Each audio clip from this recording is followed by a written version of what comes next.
They found my blood 3 decks down from where she stood over me, smiling that perfect smile that had fooled me for 6 months.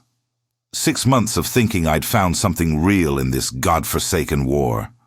6 months of believing that maybe, just maybe, a broken human soldier and a mysterious alien woman could carve out something worth protecting in a galaxy that wanted us dead.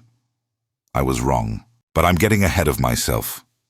Let me tell you how a kiss destroyed everything I thought I knew, and how it saved something I didn't know I'd lost. My name is Marcus Webb, former corporal in the Terran Expeditionary Marines, current prisoner of the Kaldrith Empire, and the only human stupid enough to fall in love with Zixara the Reaper. Yeah, that Zixara. The one with 43 confirmed kills, including 2 admirals, a planetary governor, and an entire diplomatic convoy. The one whose face appears on wanted posters from the core worlds to the Rim. The one who could disassemble a combat mech with her bare hands and reassemble it into modern art before the pilot finished screaming. The one I kissed on Landing Bay 7 of the orbital station above Thresh 9, not knowing that 5 different governments would pay enough credits to buy a moon just to watch her die. But I'm starting at the wrong end again. Pain does that. Makes you jump around, searching for the moment it all went wrong. Let me go back. Back to where it began. Before the kiss. Before the truth. Before I understood what it meant to be human in a galaxy that measured worth in kills and credits. Thresh 9 was a mining colony that nobody important cared about until somebody important realized that nobody important caring about something made it perfect for people who needed to disappear. The war between humanity and the Kaldrith had been grinding on for 7 years by the time my platoon got shipped there. 7 years of losing ground, losing ships, losing hope. We weren't losing because we were weaker. We were losing because we were human. Let me explain that. The Kaldrith don't do emotions. Not the way we do. They've got this neural architecture that processes everything through logic matrices, cost-benefit analyses running in their heads, at speeds that would make our best computers weep. They don't hate us. They don't fear us. They simply calculated that humanity's expansion conflicted with their resource acquisition projections and adjusted accordingly. Adjusted. That's the word they used when they glassed new prosperity. When they turned the skies above Terra Nova into a graveyard of burning ships. When they killed my brother at the Battle of Kepler Station. Adjusted. I learned to hate that word almost as much as I learned to hate the cold efficiency with which they killed. There was no rage in it, no passion, just numbers, trajectories, optimal firing solutions. You know what it's like to watch your friends die to an enemy that doesn't even consider it worth celebrating? That doesn't mark the kill, doesn't take pride, just moves on to the next target like you were an equation they solved? It breaks something inside you. Makes you wonder if maybe the galaxy's right. Maybe emotions are a weakness. Maybe caring is the flaw that's killing us. Thresh 9 was supposed to be our second chance. Command pulled what was left of the 47th Marines off the front lines and dumped us on this nowhere rock to recuperate and refit. Translation. They didn't know what to do with a company that had lost 3/4 of its strength in 6 months and showed signs of what the psychologists called combat degradation syndrome. Translation of that translation. We were broken, and broken soldiers don't win wars. The station orbiting Thresh 9 was one of those ancient affairs, built back when the Kaldrith and humans were still pretending we could coexist. All curved metal and strange geometries that hurt your eyes if you looked too long, because their architects didn't think in straight lines. We had a whole deck to ourselves, Recreation Level 4, which sounds nice until you realize the recreation was a bar that served recycled ethanol and featured a viewport that mostly showed the ugly brown curve of the planet below. That's where I met her. She was sitting alone at a corner table when I walked in, 3 weeks into our rotation. Most aliens avoided that bar. Hell, most humans avoided it too, except for those of us too tired or too damaged to care about socializing. But there she was. Something vaguely humanoid but wrong in all the small ways. Skin that shifted between silver and pale blue depending on the light. Eyes too large, too dark, like someone had poured the space between stars into twin pools. 3 fingers on each hand, elongated, graceful. She wore simple clothes, the kind that didn't declare a species or a homeworld, just existence. I should have walked away, should have recognized the predator stillness in the way she sat, the calculated positioning that gave her sightlines to every entrance. Should have noticed how her fingers rested on the table like they were remembering the weight of weapons. Instead, I noticed how alone she looked. God, I was stupid. "This seat taken?" I asked, gesturing to the chair across from her. Those dark eyes lifted to me, and for a moment I felt like a bug under a microscope. Being analyzed, categorized, threat assessed.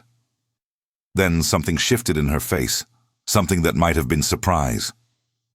"It is now," she said, and her voice was like water over stones, smooth and cool with edges underneath. I sat. Didn't know why. Maybe because she looked as lost as I felt. Maybe because the silence in my head was louder than the noise in the bar, and I needed something, anything, to drown it out. Maybe because her loneliness called to mind in a language that didn't need words. "Marcus," I said, offering my hand. "Terran Marines." Well, former Terran Marines. Currently Terran Marines on indefinite administrative leave, which is a fancy way of saying they don't know what to do with us. She looked at my hand like it was a foreign object. Then, slowly, she reached out and took it. Her touch was warm. Warmer than I expected. 3 fingers wrapped around my 5, and something electric passed between us. Not attraction. Not yet. Recognition, maybe. One damaged thing seeing another. "Vera," she said. Just that. One name. One lie. I should have asked for more. Should have pressed. But you learn not to ask too many questions in places like this, where everyone's running from something. So I just nodded and pulled my hand back, trying not to think about how empty it felt afterward. "What brings you to this corner of paradise?" I asked, signaling the bartender for whatever passed as beer in this place. "The same thing that brings everyone here," she said. "The need to not be where I was." I laughed. Bitter sound. "Yeah, I get that." "The war?" she asked, and something in her tone made it clear she already knew the answer. "The war," I confirmed. "Served in 7 major engagements, survived 6, the 7th one." I trailed off, staring at the scratched surface of the table. "The 7th one we technically survived, but it killed us anyway. Just took our bodies a while to figure it out." She didn't say she was sorry, didn't offer empty condolences, just nodded, like she understood exactly what I meant. Later, I'd realize she understood better than I thought. Later, I'd understand that she'd been on the other side of battles like mine, pulling triggers, ending lives, collecting bounties on soldiers who never saw her coming. But right then, in that moment, she was just Vera. A stranger with sad eyes who didn't flinch when I talked about death. "What do you do?" I asked. "When you're not hiding in shit bars on forgotten stations." The corner of her mouth twitched, almost a smile. "I solve problems." What kind of problems? The permanent kind. I should have understood, should have heard the warning in those words, but I was too tired, too broken, too desperate for something that felt like connection. So I just nodded and took a drink of the swill the bartender had dropped off. And we sat in comfortable silence while the universe spun on outside. That was the first night. There would be others. So many others. Each one pulling me deeper into something I didn't understand. She started showing up regularly after that, always at the same corner table, always alone until I arrived. We'd talk, small things at first, the quality of station food, universally terrible. The way Thresh 9 looked from orbit, like a bruise that never healed. The peculiar acoustics of Recreation Level 4 that made every conversation feel like a confession. Then, bigger things.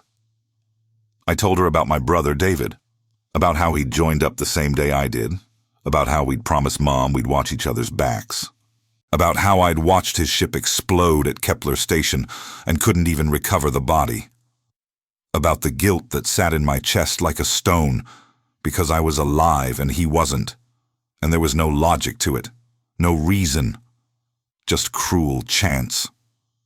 She listened, didn't offer platitudes, didn't try to make it better, just listened with those fathomless eyes, and somehow, that was enough. She told me things too, careful things, curated things I'd realize later, about growing up on a world where weakness meant death, about learning that survival required cutting away everything soft, everything vulnerable, about becoming very, very good at a job that required her to see people as targets, not persons. "Do you regret it?" I asked one night, weeks into our strange friendship, becoming what you became. She was quiet for a long time. Outside the viewport, a transport ship slid past, its running lights painting her face in shades of red and white. "Regret requires caring," she finally said. "I was trained not to care." Was, I noted, past tense. Those dark eyes found mine. "Past tense," she agreed, and something in her voice made my heart skip. It happened gradually, the way ice melts or stars die. Imperceptible at first, then suddenly obvious.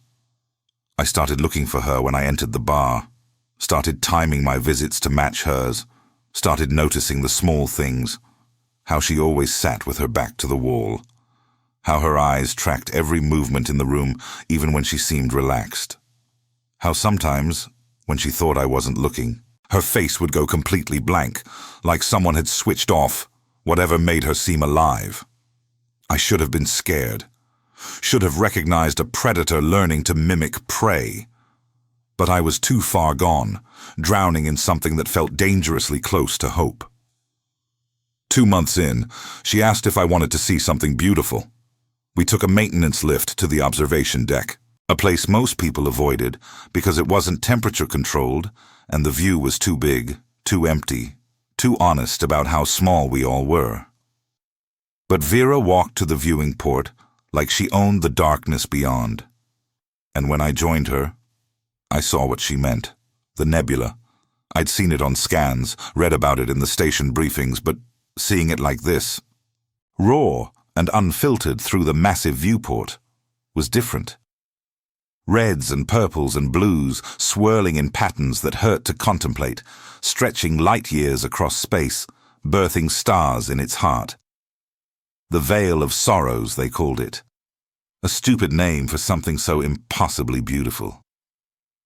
"My people have a saying," Vera said quietly, her breath fogging the cold air, "that beauty is wasted on those who cannot appreciate its indifference." "Sounds cheerful," I said, but I was smiling. "We are not a cheerful people," she admitted. "We see the universe as it is, vast, uncaring, magnificent and terrible in equal measure." "Must be lonely," I said, seeing everything that way. She turned to look at me then, and something in her expression cracked. Just for a moment. Just enough to let me see the person underneath the armor. "Yes," she whispered. "Unimaginably lonely. I don't know who moved first. Maybe both of us. Maybe neither. Maybe gravity just finally pulled us together the way it had been trying to for months. But suddenly we were close. Close enough that I could see the subtle patterns in her skin, like circuit traces made of starlight. Close enough to feel the warmth radiating from her, warmer than any alien I'd encountered. Close enough to be stupid. "I should tell you something," she said, and her voice was strained, fighting something internal. "Don't," I said. "Whatever it is, whatever you think I need to know, just don't. Not yet." because I knew. Some part of me knew that whatever she was about to say would end this, would shatter the fragile thing we'd built in the shadows of this forgotten station. And I wasn't ready. Wasn't ready to go back to being alone with my ghosts and my guilt and the empty space where my brother used to be. She searched my face. Looking for what, I don't know. Permission, maybe, or forgiveness for something she hadn't done yet. "Okay," she finally said. "Not yet." I kissed her then, leaned in and pressed my lips to hers before I could think about it, before logic could intervene, before the part of my brain that was supposed to keep me alive could catalog all the reasons this was insane. Her lips were soft and tasted like ozone and something sweet I couldn't name. For a heartbeat she froze, utterly still, and I thought I'd made a terrible mistake. Then she kissed me back. It wasn't gentle. It was desperate and fierce and tasted like goodbye even though neither of us was leaving. Her three-fingered hands came up to cup my face, surprisingly strong, and I felt her shake. Actually, shake. Like whatever control she'd maintained was finally crumbling. When we broke apart, we were both breathing hard. Her eyes were wider than I'd ever seen them, shock and something else. Something that might have been fear, but could have been wonder. "That was..." she started. "Yeah," I agreed. "Humans," she said. And it wasn't an insult. It was something else. Revelation, maybe. "You do everything like you're running out of time." "We usually are," I said. "Running out of time. It's kind of our thing." She laughed. Actually laughed, and the sound was so unexpected, so genuine that I laughed too. We stood there on the freezing observation deck, laughing like idiots while the veil of sorrows painted us in cosmic light. And for the first time since David died, I felt something other than numb. That should have been the end of it. Should have been where we walked away before things got complicated. But we didn't. Because humans are magnificent idiots, and apparently even the most dangerous predators in the galaxy aren't immune to becoming stupid when something touches the parts of them they thought were dead.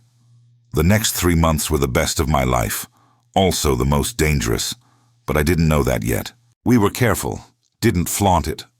The station had rules about fraternization, and neither of us wanted attention. We'd meet in odd corners. The observation deck became ours. Sometimes we'd sit in silence, watching ships come and go. Sometimes we'd talk for hours. She taught me words in her language, sounds my human mouth couldn't quite shape right. I taught her about Earth, about rain and oceans, and the way sunrise looks over real trees instead of recycled air and metal. "Tell me about your world," I said one night. We were in my quarters this time, sprawled on my bunk, because hers was somehow even smaller. Station, living at its finest. She was quiet for a long moment, her head resting on my chest, listening to my heartbeat. I'd learned that she found human hearts fascinating, the irregularity of them, the way emotion changed their rhythm. Caldrith hearts beat like metronomes. Hers was closer to ours, she'd said once, though she never explained why. "It's called Zixathera," she finally said. "A name that means where the stars go to die in the old tongue. 3 moons. Gravity slightly heavier than Earth standard. The atmosphere has a higher nitrogen content, makes the sky look purple at dawn." "Sounds beautiful." "It's not," she said flatly. "It's a harsh world that breeds harsh people. We have a saying, weakness is permission to die. Children learn that before they learn to speak." I ran my fingers through her hair, or what passed for hair, fine filaments that moved of their own accord sometimes. "Were you weak? Is that why you left?" "No," she said. "I left because I was too strong. Because I became exactly what they wanted me to be, and when I looked in the mirror, I saw something I didn't recognize as alive." "What changed?" She tilted her head to look up at me. I met someone who showed me that strength without purpose is just violence, that efficiency without compassion is just cruelty, that maybe the universe doesn't have to be what we've made it. Sounds like a smart person. He was, she said softly. They killed him for it. Made an example, because hope is contagious, and they couldn't risk an outbreak. I held her tighter. I'm sorry. Don't be. He showed me something worth dying for, worth living for. I just didn't understand what that meant until... She pressed her hand over my heart. Until you. That's when I should have asked. Should have pressed for details, for her real name, for what she actually did before she became Vera, the problem solver. But I was a coward. I wanted to live in the illusion a little longer. Wanted to pretend that we were just two damaged people finding something good in a bad universe. The universe has a sense of humor, though. Or maybe just timing. It was Lieutenant Reeves who started asking questions. He'd taken command of what was left of our company. A decent enough officer who'd managed to keep his humanity intact, despite everything we'd seen. He pulled me aside one day in the commissary. Concern etched into the lines around his eyes. Webb, you're spending a lot of time with that alien, the one from the bar. She has a name, I said, defensive. Vera. Does she? Reeves asked carefully. You know anything about her? What ship she came in on? What business she has here? Does it matter? It might, he said. Station security's been jumpy lately. Word is there's someone dangerous on board, someone the Caldrith are looking for, someone worth a lot of money, dead or alive. My stomach dropped. What are you saying? I'm saying be careful. I'm saying maybe ask a few questions before you get in too deep. But I was already in too deep. Had been since that first night. So I nodded and thanked him and tried to ignore the cold feeling spreading through my chest. I found her in the observation deck that night, standing at our usual spot. She didn't turn when I approached, but I knew she'd heard me. She heard everything. Vera, I said, I need you to tell me the truth. Which truth? She asked, still not looking at me. There are so many. Your real name, what you really do, why you're here. She was quiet for a long time. Outside, a patrol ship drifted past, its searchlights sweeping the station's hull, looking for something, or someone. If I tell you, she finally said, everything changes. You'll look at me differently. Maybe you'll hate me. Probably you'll fear me. Try me. She turned then, and I saw tears on her face. Didn't know aliens like her could cry. Didn't know what it meant that she was. My name is Zixara, she said. Zixara Talvrenth, bounty hunter, assassin, problem solver for the highest bidder. 43 confirmed kills across 9 systems, wanted by the Terran Alliance, the Caldrith Empire, and about a dozen other governments for crimes ranging from murder to terrorism to acts of war. She laughed, bitter. They call me the Reaper. Did you know that? The Reaper of the Rim. Very dramatic. Very appropriate. I stood there, processing. 43 kills. The Reaper. I'd heard stories about the Reaper. Everyone had. The ghost who appeared in secure installations. The nightmare that high-value targets paid fortunes to avoid. The one who'd killed Admiral Chen during the peace talks at Arcadia Station, setting the war back 5 years and costing millions of lives. I should have run. Should have called security. Should have put a plasma bolt through her head before she could move. Instead, I asked, "Why did you stop?" She blinked. Clearly not the question she'd expected. What? You said 43 confirmed kills. Past tense. Why did you stop? Because I was tired, she said, voice cracking. Tired of being a weapon. Tired of watching people die and feeling nothing. Tired of waking up and wondering if today was the day I'd forget I used to be a person. She wiped at her eyes angrily. I came here to disappear, to find somewhere no one would look, to maybe, if I was lucky, find a reason not to go back to being what I was. And did you? I found you, she said simply.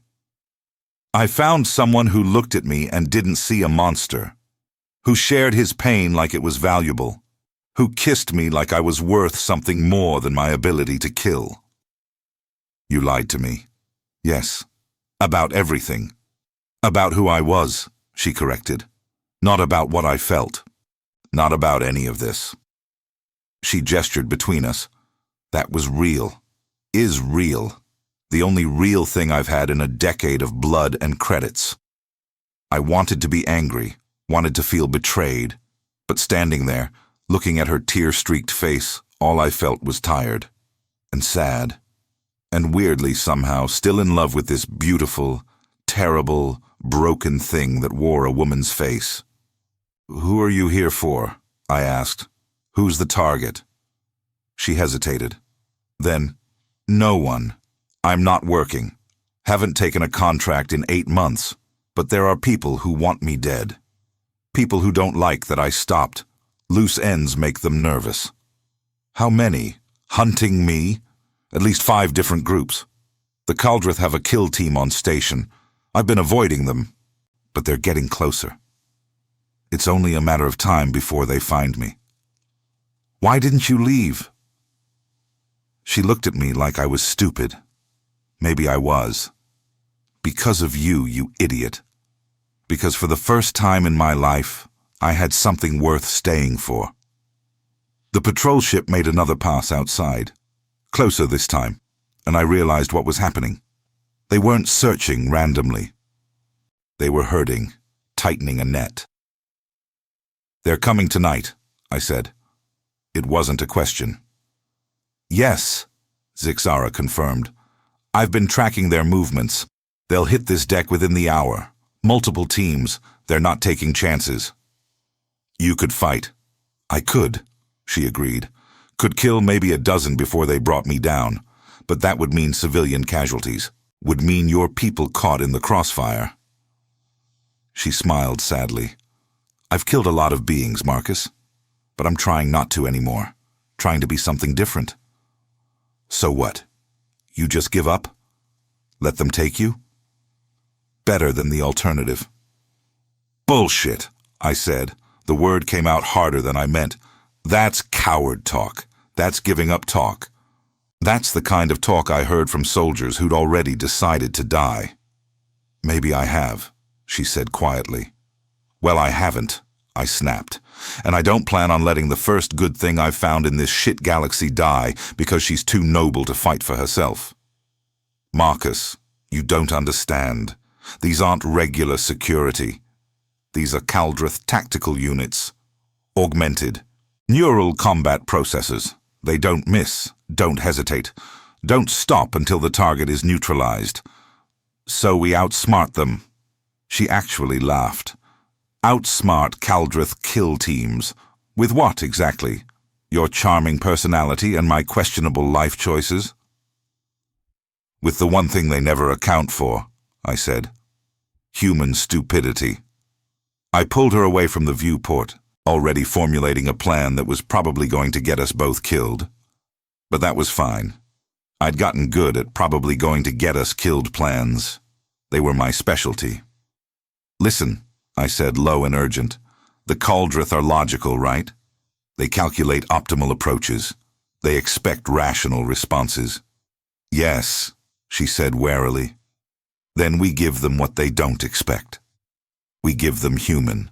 I explained my plan. Watched her face cycle through disbelief, horror, and finally, reluctantly, something that might have been hope. It was insane. It violated about 17 protocols and would definitely get me court-martialed if I survived. It also might work. That's the stupidest thing I've ever heard, she said when I finished. Yeah, I agreed, but it's stupid enough that they won't see it coming. You'll lose everything. Your career, your freedom, maybe your life. Already lost most of that, I said. What's a little more for someone worth keeping? She kissed me then, hard and desperate, and tasting like fear and gratitude and love. When we broke apart, her eyes were glowing slightly. Something I'd learned happened when she was emotional, beautiful and terrifying. Humanity, fuck yeah, she whispered, trying out the phrase I'd taught her weeks ago. Humanity, fuck yeah, I confirmed. We moved fast. I calmed Lieutenant Reeves, told him we had a situation, told him what I needed. He should have said no, should have arrested me on the spot. Instead, he just sighed and said, "How much trouble are we talking?" "The career-ending kind," I admitted. "Isn't it always?" He was quiet for a moment. "What do you need?" I told him. Heard him curse creatively. Then, "Give me 10 minutes. And Webb, you better survive this. I don't want to explain to your mother why I let her only remaining son do something this fucking stupid." Deal. The Caldrith hit Recreation Level 4 exactly 63 minutes after Zixara's prediction. 8 of them, moving in perfect synchronization, neural networks linked so they functioned as one distributed mind. They cleared the bar in seconds, civilians screaming and scattering. They knew Zixara was close, could probably track her biosignature or some other sci-fi bullshit. They found us in the corridor outside the observation deck, me standing between them and her, unarmed, hands raised. "Step aside, human," the lead Caldrith said. Its voice was flat, processed through vocal synthesizers. "You are not the target." "I know," I said, "but she's under my protection." Protection. The Caldrith cocked its head, an unnaturally smooth motion. Interesting. Irrational.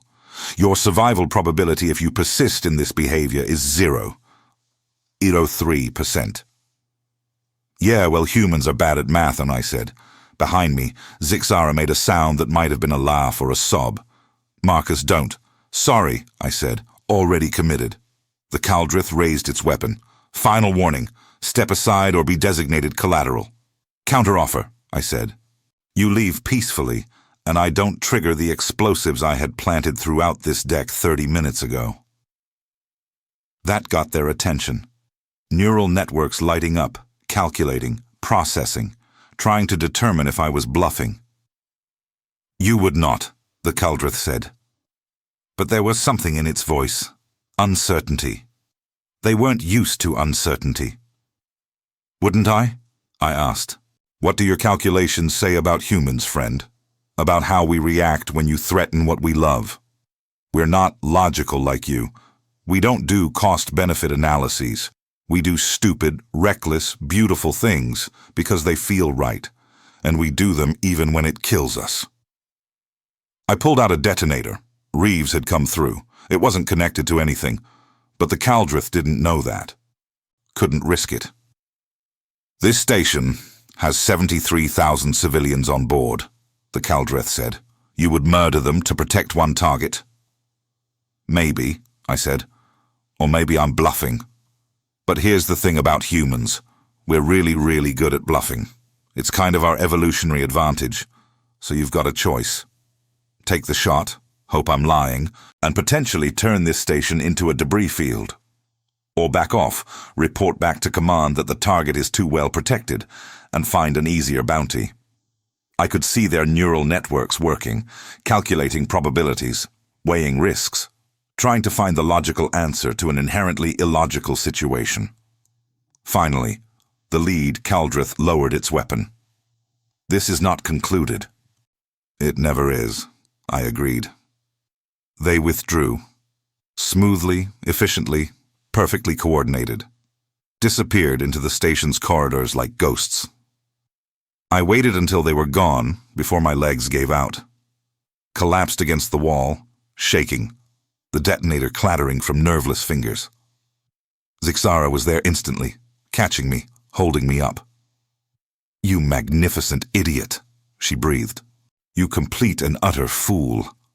That was the stupidest, bravest, most human thing I've ever seen." "Did it work?" I asked, teeth chattering from adrenaline crash. "You stood down a Caldrith kill team with a bluff, and a speech about human nature, she said. Yes, you absolute madman, it worked. Good, I managed. Good, because I need you to know something. What? I'm about to pass out, and when I wake up, we need to have a serious conversation about all the people you've killed and whether I can actually be with someone who's done what you've done. She went very still. And what's your preliminary assessment? My preliminary assessment, I said, is that I've killed people too. Lots of them. In this war. Following orders. Because someone calculated that their deaths would lead to our survival. And I don't know if that's better or worse than what you did. But I know that you stopped. That you're trying to be different. And I think maybe that's what matters. Maybe, she echoed. Also, I said, I'm pretty sure I love you, which is really inconvenient timing, but there it is. She made a sound between a laugh and a cry. I love you too, you impossible human. I love you so much it terrifies me. Good, I said, good. Terror means we're alive. Then I passed out. When I woke up, I was in medical. Lieutenant Reeves was sitting next to my bed, looking tired and irritated in equal measure. Hey, I croaked. Hey yourself, he said. You've been out for 18 hours. Adrenaline crash combined with stress-induced cardiac events. Doctor says you're lucky you didn't stroke out. Where's Zixara? The deadly alien bounty hunter you're apparently dating? She's in custody. Don't worry, he added quickly, seeing my face. Protective custody. Our custody. Turns out Command's been looking for someone with her skill set. Someone who knows how the other side operates. Someone who's willing to flip. She's helping us? She's agreed to consult on tactical operations in exchange for asylum, pardons for past crimes in designated non-extradition territories. It's complicated, but the lawyers think they can make it work. He leaned back in his chair. She also requested that you be assigned as her liaison officer. Something about you being the only human she trusts, not to put a bullet in her head. Smart woman. Deadly woman, he corrected. But yeah, smart too. He stood to leave, then paused at the door. Webb, what you did was stupid, reckless, violated about 50 regulations, but it was also, he searched for the word. It was very human, and maybe that's what we need more of. Maybe that's how we win this war. Not by being better killers, but by being better at being human. Humanity, fuck yeah, I suggested weakly. He actually smiled. Yeah, something like that. They let me see her that evening. She was in quarters that were technically secure, but looked more like a comfortable apartment than a cell. She was standing at a small viewport when I entered, looking out at the stars. Hey, I said. Hey, she echoed, turning. You look terrible. Nearly died standing up to kill teams for you. Gets a girl's heart racing. She crossed the space between us in 3 strides and pulled me into a fierce embrace. Don't ever do that again. Do what? The standing up to kill teams thing or the nearly dying thing? Both. Either. Any of it. She pulled back enough to look at me. I mean it, Marcus. I can't lose you. Not now. Not after I've finally found something worth being alive for. Same, I said. Which means we've got to figure this out. The you and me thing. The working together thing. The not getting killed by various governments thing. It won't be easy. Nothing worthwhile ever is. People will judge. Will question. Will never fully trust me. Let them, I said. I trust you. That's what matters. She kissed me then, soft and sweet, and tasting like promises we might actually get to keep. When we broke apart, she was smiling. Really smiling. Not the careful mask she'd worn as Vera. So, she said. What now? Now. I pulled her close, feeling her warmth, her heartbeat, her impossible reality. Now we figure out how to be human together, how to take all this pain and damage and history and make it into something worth fighting for. We'll probably fail spectacularly. We'll definitely have to fight for every inch of it. But you know what? What? That's the most human thing I can think of. Taking something broken and loving it anyway. Taking someone dangerous and showing them they're worth more than their worst actions. Taking impossible odds and saying, "Fuck it, let's try." She laughed, the sound like music. Humanity, fuck yeah. Humanity, fuck yeah, I agreed. And somewhere in the darkness beyond the station, the veil of sorrows spun on, beautiful and indifferent. But inside these metal walls, in this tiny pocket of warmth and light, two broken things had found each other and decided that maybe, just maybe, the universe didn't get to decide what they were worth. They kissed, and the galaxy trembled slightly because it had just learned something dangerous, that humans don't play by the rules, that we love illogically, fight recklessly, and hope stubbornly, even when hope is stupid, that we'll stand against impossible odds for reasons that don't make sense to anyone but us, that we're human. And sometimes, that's enough. Years later, when historians wrote about the turning point of the war, they wouldn't mention a kiss on Landing Bay 7. They wouldn't talk about a broken soldier and a deadly hunter finding humanity in each other. They'd talk about strategies and battles and the moment when humanity stopped trying to beat the Caldrith at their own game and started playing ours. But I knew the truth. It started with a kiss, with choosing love over logic, with one stupid human refusing to let the galaxy tell him what was possible. It started with me saying yes to something impossible and her saying yes back.